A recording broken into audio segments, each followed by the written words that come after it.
옛날 옛적에 딸 하나를 데리고 사는 영감이 있었다. 이 영감은 어찌나 거짓말을 좋아하는지 허구한 날 동네 사람들을 불러다가 술 대접을 하면서 그들이 해주는 거짓말을 듣는 것이 그의 가장 큰 낙이었다. 하지만 매일같이 새로운 거짓말을 늘어놓는 일도 쉬운 일이 아니었다. 그러던 어느 날 영감은 원 없이 거짓말을 들을 수 있는 기막힌 생각을 떠올렸다. 거짓말 3마디만 제대로 하는 놈이 있으면 내 사위로 삼겠다. 이렇게 소문을 낸 것이다. 그 집이 한다 하는 부잣집인데다가 딸도 참하기로 소문난 터라 거짓말 깨나 한다는 작자들이 하나둘 모여들기 시작했다. 하지만 수많은 지원자 중에서 거짓말 3마디를 제대로 할 수 있는 사람은 아무도 없었다. 그 이유는 영감이 3번째 거짓말만큼은 절대 인정하지 않는다는 것이었다. 2번째까지는 깔깔거리며 거짓말을 인정하다가도 3번째만 나오면 그래, 맞아.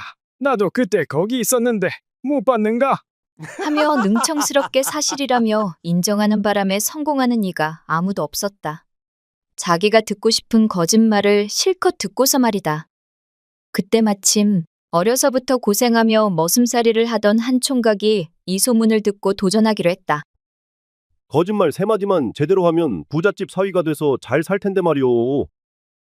뭐 좋은 거짓말이 없으려나. 며칠을 곰곰이 고민하던 총각은 갑자기 무릎을 탁 쳤다. 옳거니. 이렇게 하면 되겠구먼. 그 길로 영감을 찾아간 총각은 당당히 말했다. 영감님, 거짓말 3마디만 하면 사위 삼아 주신다지요?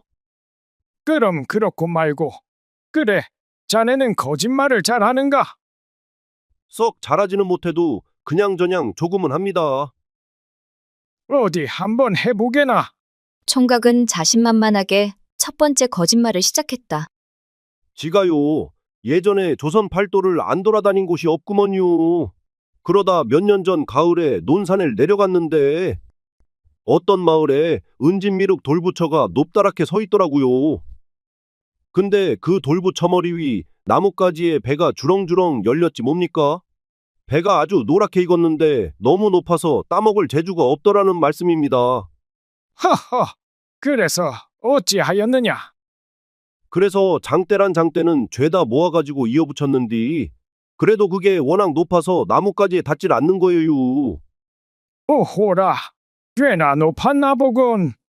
이 일을 어찌해야 하나 고민하다가 그만 성질이 나서 장대 끝으로 미륵불에 콧구멍을 살살 쑤셨더니만 미륵이 냅다 재채기를 하니께 배가 우수수 떨어지는 거예요. 뭐 그래서 냅다 주워다가 맛나게 먹었죠. 흐흐. 영감이 들어보니 어찌나 능청스럽게 거짓말을 해대는지 배를 잡고 깔깔대며 웃었다. 하하하, 이놈 참말로 능청스럽구나. 그래, 첫 번째 거짓말은 인정이다. 그럼 제가 거짓말 한마디는 한 겁니다. 그래, 잘하는구나. 자, 어서 2번째를 해보거라. 영감은 총각이 또 무슨 거짓말을 늘어놓을까 궁금해 귀를 쫑긋 세우고 이야기를 들었다. 총각은 잠시 뜸을 들이더니 이내 새로운 거짓말을 하기 시작했다. 지가 예전에 황해도 어느 마을을 지나다가 아주 희한한 오리를 본 적이 있구먼요. 희한한 오리, 뭐가 그렇게 특별했나? 영감은 희한한 오리라는 말에 이번엔 어떤 거짓말을 지어낼까 궁금했다. 이 오리가 말입니다. 시상에 보통 오리가 아니더라고요. 걷는 게 아니라 2 날개를 푸드덕거리면서 하늘을 날지 뭡니까? 하늘을 날다니? 오리가 날긴 하지만 오래 못 날지 않은가? 그게 보통 오리라면 그렇죠. 그런데 이 오리는 아주 어릴 때부터 마을 대장장이가 날개에 쇠를 달아서 단련을 시켰더라고요. 야도 처음에는 당연히 못 날았는디 매일같이 날개 힘을 키우니까 어느새 독수리처럼 날아다니더라니까요. 어찌나 신통방통하던지요. 하하, 그럴 수도 있겠지. 그래, 그래서 그 오리가 얼마나 힘이 좋은지 나중에는 하늘을 나는 건 물론이고 사람도 태우고 이리저리 다니더라고요. 저도 그 오리를 타고 장에도 댕겨오고 심지어는 바다 건너 중국까지 여행을 갔다 왔다니까요. 이놈아, 이건 정말 새빨간 거짓말이다. 세상에 그런 오리가 어딨냐? 그럼 두 번째 거짓말도 성공이죠? 맞죠? 영감이 박장대소하며 무릎을 쳤다. 이놈, 거짓말하는 재주가 보통이 아니구나. 좋아, 마지막 한마디만 더 해보거라. 이제 진짜 승부수였다. 총각은 눈을 빛내며 말했다. 제가 예전에 장사를 했는데 바람을 팔았구만요. 바람 한 포대에 10,000냥씩 받아서 꽤나 벌었지요. 영감은 기다렸다는 듯이 웃으며 말했다. 그래, 맞다. 나도 그때 바람을 좀 샀지. 영감님, 참말이지요? 아, 그럼 참말이고 말고. 영감은 이번에도 세 번째 거짓말을 듣자마자 어김없이 사실이라며 잡아떼기 시작했다. 그러면서 슬슬 총각을 돌려보내려고 하는 찰나 총각은 배시시 웃으며 말을 이었다. 맞습니다. 지가 영감님한테 바람을 3포대 팔았는데 그때 외상으로 드렸던 거 기억나시죠? 저 그 돈 받으러 왔잖아요. 자, 한 포대에 10,000냥씩 30,000냥입니다. 이제 바람값 주시지요. 뭐라고? 나 참 기가 막혀서. 영감은 그만 어안이 벙벙해서 입을 다물지 못했다. 바람값 30,000냥 주시라고요. 제 말이 거짓말입니까? 사실입니까? 영감님? 거짓말이면 사위가 될 테고 내 말이 참말이면 30,000냥을 주시면 되고요. 영감은 총각의 꾀에 꼼짝없이 걸려들고 말았다. 만약 거짓말이 아니라고 하면 30,000냥을 줘야 하는 판국이었다. 결국 영감은 할 수 없이 총각을 사위로 삼았다. 그렇게 해서 총각은 부잣집 사위가 되어 그 집에 들어가 같이 살게 되었다. 그런데 기쁨도 잠시, 영감은 매일 아침이면 눈 뜨자마자 사위를 불러 앉혀놓고 거짓말을 시키는 게 아닌가? 사위도 하루 이틀은 그러려니 했지만 끝도 없이 거짓말을 지어내려니 이건 도저히 못할 짓이었다. 이제는 거짓말의 걷자만 들어도 속이 울렁거릴 지경에 이르렀다. 내 이대로는 참말로 못 살겠네. 눈 뜨자마자 거짓말부터 해보라고 시키니. 아니, 거짓말 못 들어서 죽은 귀신이라도 씌었나. 저 양반 버릇을 이참에 지대로 고쳐야겠는디. 무슨 좋은 방법이 없나 몰러.